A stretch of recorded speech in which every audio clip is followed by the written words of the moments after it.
Today, I'm going to show you how to create and use a noise hash. Let's go.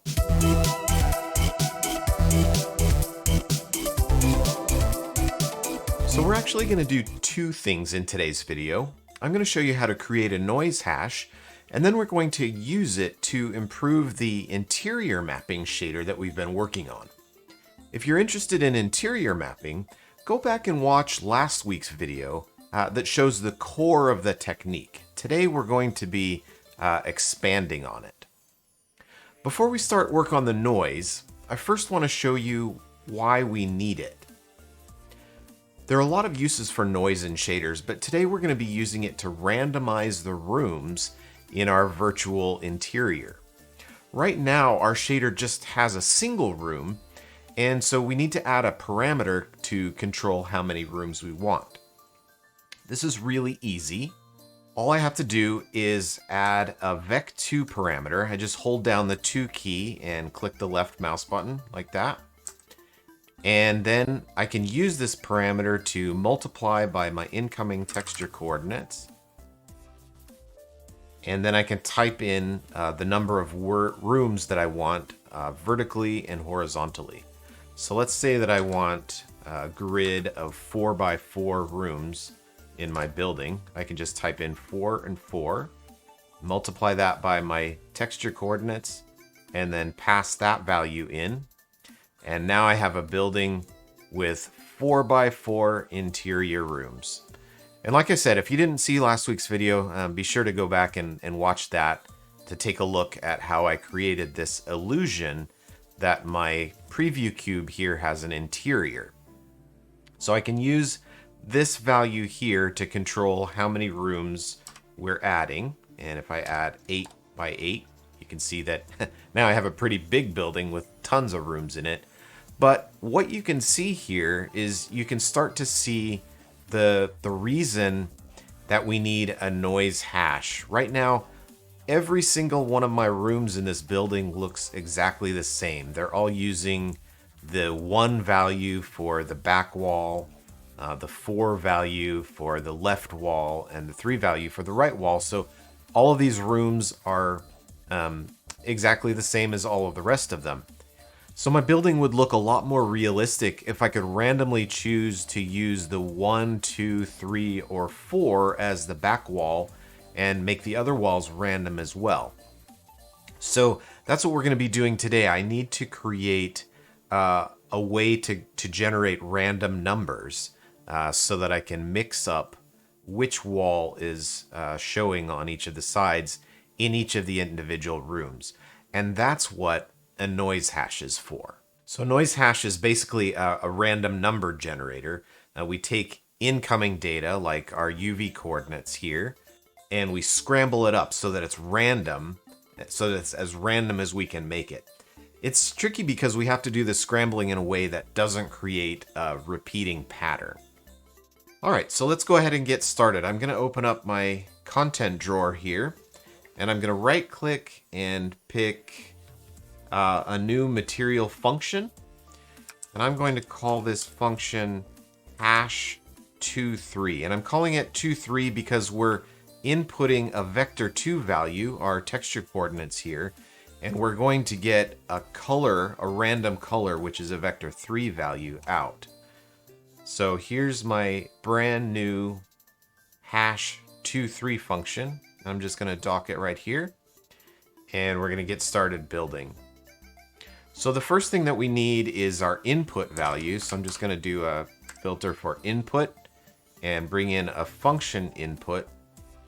And down here, we're going to set our function input to be a size of vector2 because it's going to be taking in our UV coordinates. Now, by default, I can just add the regular texture coordinate node as my default input. So I'm just going to wire my texture coordinate node into the preview socket here so that when it's not connected, it'll use the regular texture coordinates as default. Okay, so we need to take these texture coordinates and just scramble them all up. Right now, they look really nice and uniform. I got this beautiful gradient going from black to red and from black to green. And I want to just mix these all up as much as I can. So the first thing that I'm going to do is create two component masks. One for the red channel, or the U coordinate, and one for the green channel, or the V coordinate. And now I'm going to make three unique 3-channel vectors using just these two input coordinates. So I'm going to use my append many node, and I'm going to create 3 of these vectors. So I'm going to create 3 append many nodes like this. So now I just need to build my 3 vectors. And so the way that I'm going to do this is XYX, YXX, and XYY. So I'm basically making 3 vec3 vectors out of a vec2.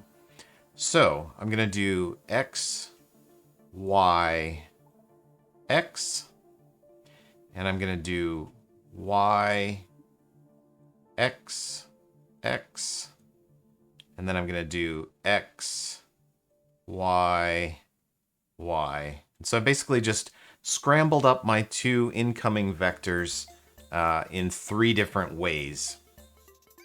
And now for each of these, I'm going to do a dot product between the vector itself and sort of a semi-random number. So for each of these, I'm going to do a dot product. I'm going to create those random numbers in a second, but first I want to do another append many. And I'm going to use each of these as the X, Y, and Z components of a new vector that I've created by these vectors that I've scrambled up. All right, so for each of these, I need another random number. So I hold down the 3 key and click to create 3 kind of random number values. So for this first one, I'm going to use a value of 127.1, 311.7, 74.7. And for my next one, I'm going to use 269.5, 183.3, and 246.1. And then finally, I'm going to use 113.5, 271.9, and 124.6. All right, so I'm just going to do a dot product between these random number values and the vectors that I created. Just give myself a little bit more space here. And finish up these dot products. Okay, so you can see how I've scrambled up the components of my incoming UV coordinates. And then I've done 3 dot products with these kind of semi-random number values. And then I've brought the results of those back together. Now I'm going to do a little bit more scrambling up. I'm going to take the result here and pass it through a sine function. And then I'm going to take the result of that and multiply it by another kind of semi-random number. So this number is 43,758.5453123. Can't get much more random than that. So we're going to multiply the result of our sine here with that crazy number. And then for the result of everything, we're going to do it, we're going to pass it through a frac node, which will return just the decimal portion. So if there are any integer values there or whole numbers, it's going to drop those off and just return what's on the right side of the decimal, just the decimal value. Okay, so we'll pass this into our output result, and you can see that I'm getting some really nice random noise. I don't know how well that's going to show up on YouTube. I can see it pretty well that there's this kind of random scrambled noise here, but it's possible that the YouTube compression algorithm will get rid of that. We'll just have to see. But basically what I've done is I created 3 vectors out of my incoming UV data. Then I dot producted them with random numbers, passed them through a sine, and multiplied by this other really crazy random number.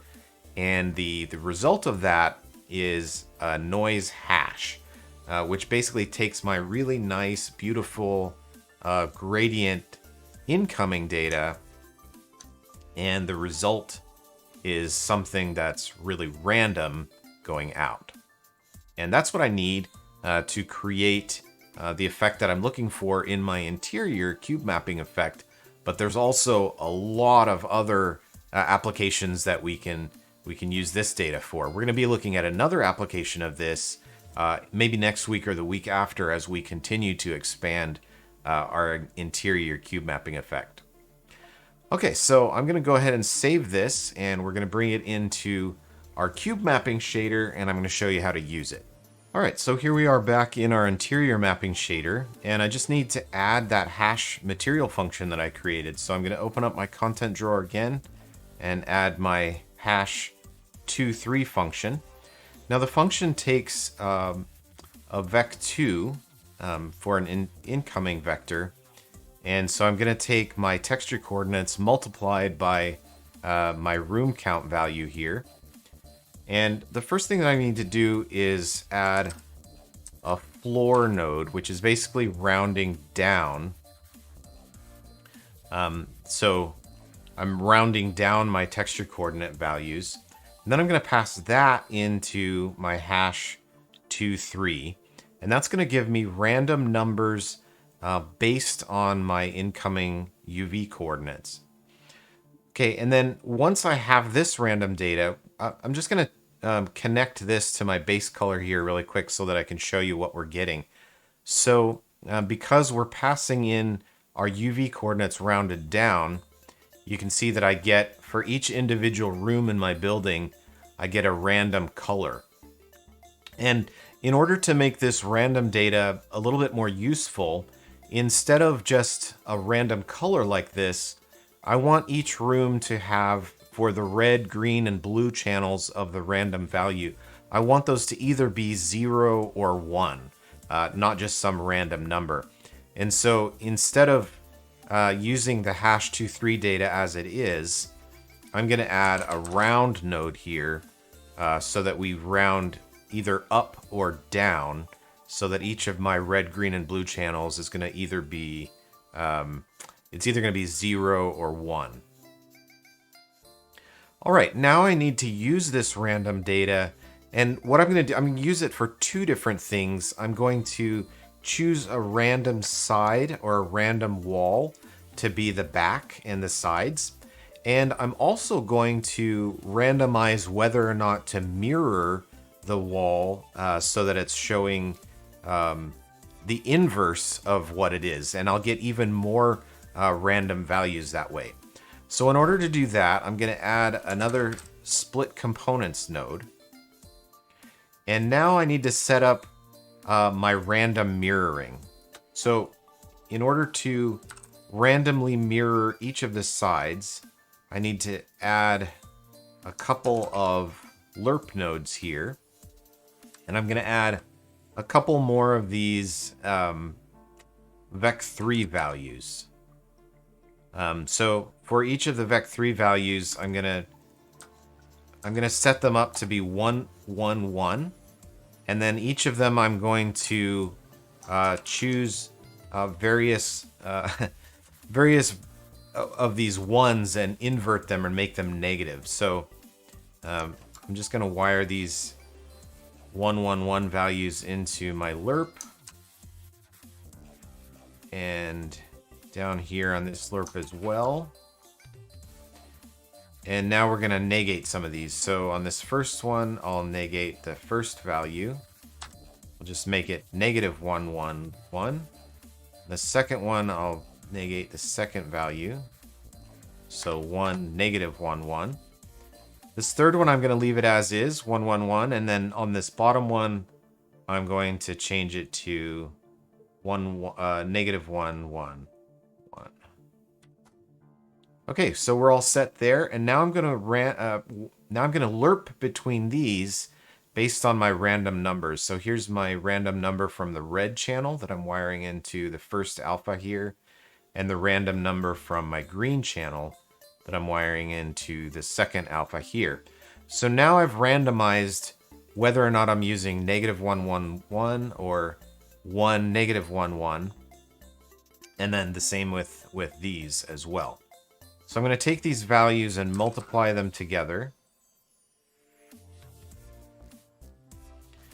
And then I'm going to multiply this data that I've just created by the result that's coming out of here that I'm using as my coordinates to look up my cube map. So I'm going to take this final value here and multiply it by my random values here. And let's take a look and see if we use this for our cube map lookup instead of what we were getting before. So right now we have 1 as our back wall, and they're all not mirrored. But if we wire this value in here, now you can see we're either getting a 1 or a 2. And in each of those cases, the 1 or the 2 is either mirrored or not mirrored. So we've got some really cool random data here. We're using either 1 or 2, and the values are either flipped or not flipped. Well, we can go even further and do even a little bit more randomization. We can use the 3 or the 4 also as the back wall. So let's go ahead and do that. We're going to add one more lerp here.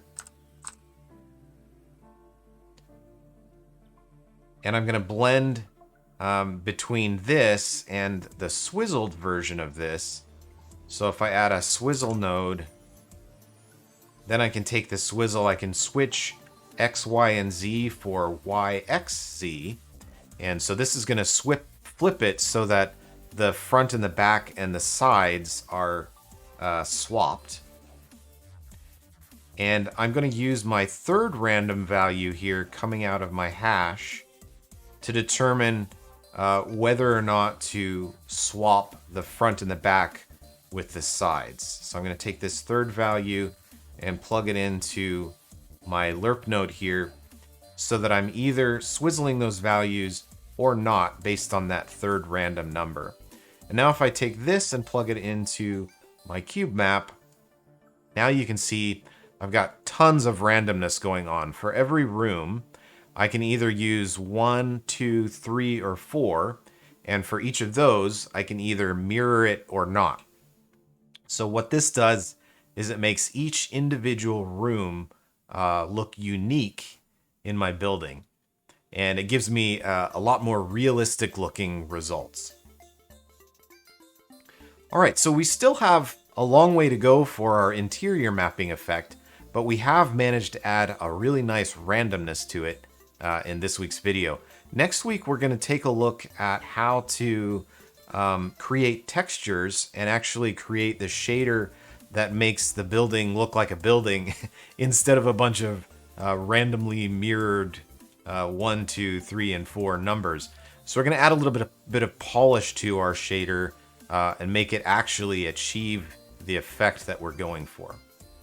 All right, so the next thing that we need to do in today's video is switch over to Unity, and I'm going to show you how to do the same effect there with our hash values and our random numbers to make a more realistic looking interior. So let's switch over to Unity and take a look at this there. All right, here we are in Unity, and I'm going to walk you through the changes that I've made in Unity, similar to the changes that I made in Unreal to create the randomized room effect. Okay, just like we did in Unreal, the first thing that I did is add a multiply node here so that I'm multiplying my UV coordinates by the number of rooms that I want. In Unreal, we were doing 8 rooms, so you can see how I can increase my multiply values here and select how many vertical and horizontal rooms that I want to create in my building. All right, the next thing that I did is I started working on our randomness portion of the shader here. You can see that just like in Unreal, I took the floor of my UV coordinates. And then I also created a subgraph in Unity called hash23. So let's open that up and take a look at it. So here is a subgraph in Unity. And in order to create an input for a subgraph in Unity, I need to use the blackboard. So here's my blackboard here. And I can just hit the plus button and then choose what size or type of data that I want to bring in. And in this case, I was going to be using my UV coordinates, and so I created a vector2 variable and I named it UV. And then I grabbed that value and dragged it into my graph like this. And I took my incoming UV values and I used the swizzle node to arrange them as XYY, YXX, and XYY. Oop, looks like I made a mistake here. This should be XYX. XYX, YXX, and XYY. Then I took the dot product of my swizzle and these crazy number values here, 127.1, 311.7, 74.7, and for my second one, 269.5, 183.3, and 246.1. And then for my third one, 113.5, 271.9, and 124.6. These are just kind of random numbers to multiply or to do a dot product with my data. Then I combine the results and I passed that through a sine wave, and then I multiplied that by my other crazy number, which is 43,758.5453123. Maybe I'll put these values down in the description so it'll just be easier for you guys to copy and paste them. Then I pass the result through the fraction node and output the result in an output called hash. Now, when you're controlling the output in Unity, you use the graph inspector. So here's my graph inspector. You can see that I have one output that's called hash, and it's a vector3. One thing that I forgot to mention in Unreal is when you're using the sine node to create a hash function like this, sine can be different depending on which platform you're on. So if you're running this data on a Mac, or if you're running it on a mobile device, or if you're running it on PC, you might get different results. So this hash function is what we call a non-deterministic hash function. That means different graphics hardware might interpret it differently, and you might get different results out of this hash function depending on what platform you're running it on. The other problem with using sine is that different graphics hardware has different ways of optimizing the sine function, and sometimes if you give this hash function a really large value, it can break down and start exhibiting patterns. The goal of a hash function is to not have patterns, but this one does show patterns if you give it really large numbers. However, I happen to know that in the use case of a building, we're only using very small numbers, and so this one works. But if you are using your hash function on lots of different platforms and you're passing it in really large values, you might want to look around for a more robust deterministic hash function that can handle those kind of edge cases.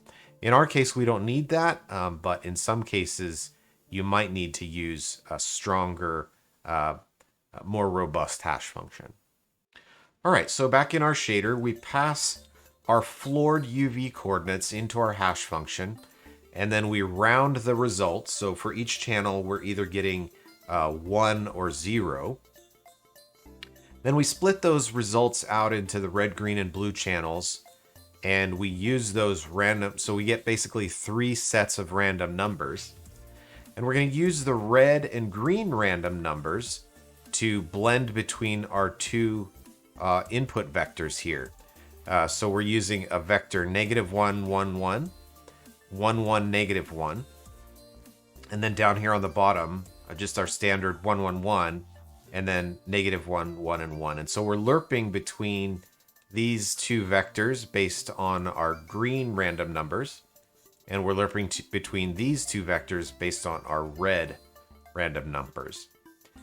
Then we multiply our results together, and then we come up here and grab the values that we were using to look up our cube map, and we multiply those by the random values that we created. Then we use a swizzle node, and this is what we're doing to determine to either use the sides or the front and the back as the back of our rooms. So we take our result and we swizzle it ZYX, and then we lerp between our regular result and our swizzled result based on our third set of random numbers from our blue channel here.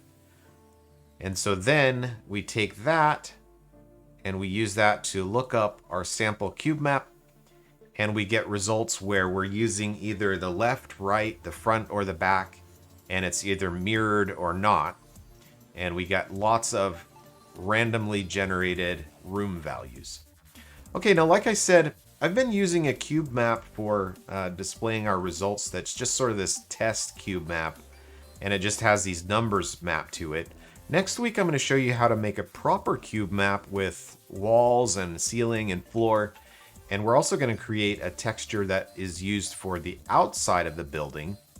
And we're going to finish up creating this shader so that we actually have something that looks like a building instead of just a bunch of random mirrored numbers. So I hope you'll come back next week for that.